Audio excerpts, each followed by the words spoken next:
If you think this handheld and this color are just cute little toys, this video is about to ruin that idea. Welcome back to Disco Gaming, where today we might be looking at the new king of, let's call them budget handhelds, the Retroid Pocket 6.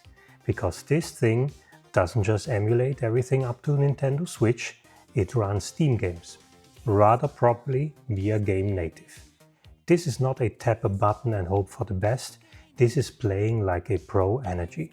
And if you came because of the thumbnail, this is not playing like a Barbie. And I say that with love, okay? I love Barbies, the movie was great, but today we are not here to pose, we are here to push frames. In this video, I'm testing Steam games, my top 5 games anyhow, the settings, the performance, and answering one big question. Is the Retroid Pocket 6 actually the handheld to beat? No fluff, no marketing nonsense, just my personal results. And a real talk for a second, I'd love to hit 1000 subscribers by the end of March. So if this video entertains you, helps you, or makes you go, wait, what? Hit like, subscribe, and join the disco. Alright, let's game. Let's go back down memory lane, looking at the main line of Retroid Pocket devices. Everything started with the Pocket 1, which I never got, then followed by various iterations of the Pocket 2. Here on the picture you see 2 color variants of the Pocket 2DS, which was then followed by the Pocket 3, eventually the 3 Plus, and as you can see here, the 4 and then the 4 Pro. We need to do a brief unboxing first because I think this color variant is truly amazing. Of course, big disclaimer, you need to like this color variant. Actually, if you don't like it, then this is not the color for you, but look at this beautiful device. I will try to show you the glittery feel, I would say, the translucency. It's just, I love it. You see it here on this picture, you see what I mean when I say glitter. It's truly the disco handheld of the year, I would say. Let's see if anything comes close to that, but it's beautiful. It has some sort of PSP vibes. Unfortunately, they changed the design, last second, as you know, but this is just beautiful. At this point, you have probably already watched gazillions of videos that are telling you what the RP6 can and cannot do and who is this for. Well, my personal opinion is this is a handheld that I guess you should be getting if you are new to the hobby and you're looking for something that is still rather affordable while being able to play everything up to Nintendo Switch and some Steam games, as you will see later on. Whereas if you already are in the hobby and you have something like an Odin 2 or Odin Portal, which basically have the same chipset, you will really need to figure out, do you need this new size? If you come from a Retroid Pocket 5 and you look for something that is going to replace that handheld, I'd say go for it. You get more performance for roughly the same price. Otherwise, yeah, do the math. There is one thing I wanted to share with you that I didn't see on any of the other videos.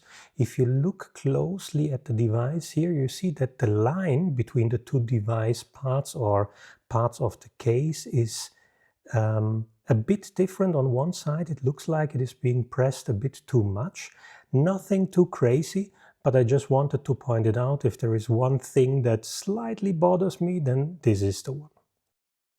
Today we are going to do the showcase of Steam games or PC games using GameNative, which I believe has a better performance compared to GameHub Lite and also to some extent compared to the standard GameHub.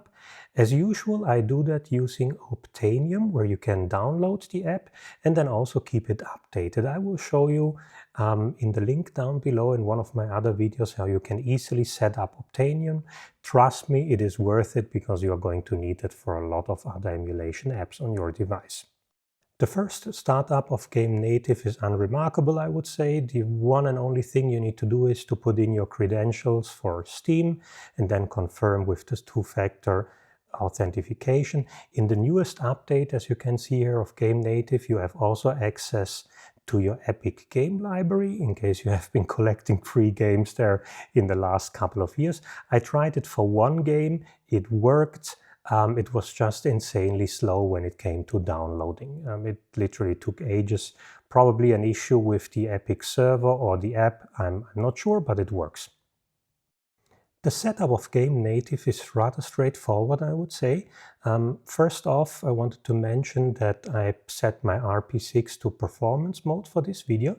And then for each and every game, as you see here, you can go into the settings, and there is this option use known config, which basically downloads the configuration that the software knows that is running for other users.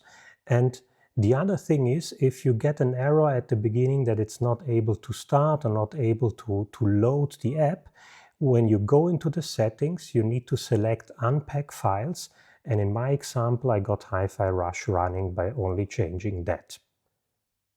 And one last tip, if you are in a game, swipe from left to right, and that's how you can exit. So now I'm going to show you my top 5 games. If I changed anything with respect to the settings, I will show it to you. Otherwise, I literally always only downloaded the known config. Have fun!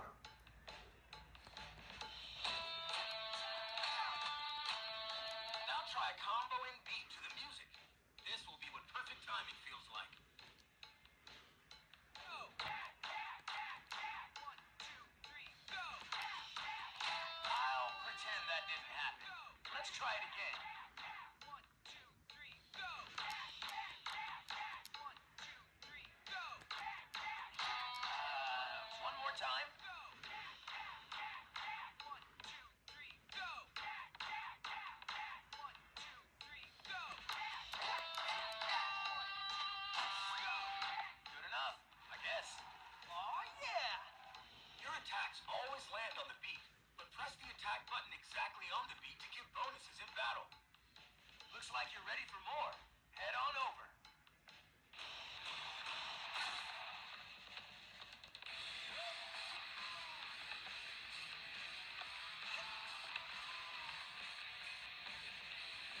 How about delivering some real damage? The heavy attack. This one takes 2 beats to land, so listen carefully for the beat in the middle. I got this.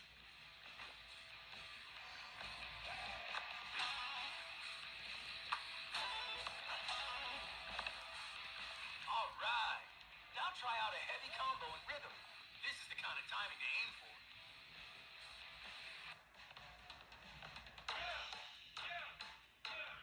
Ready.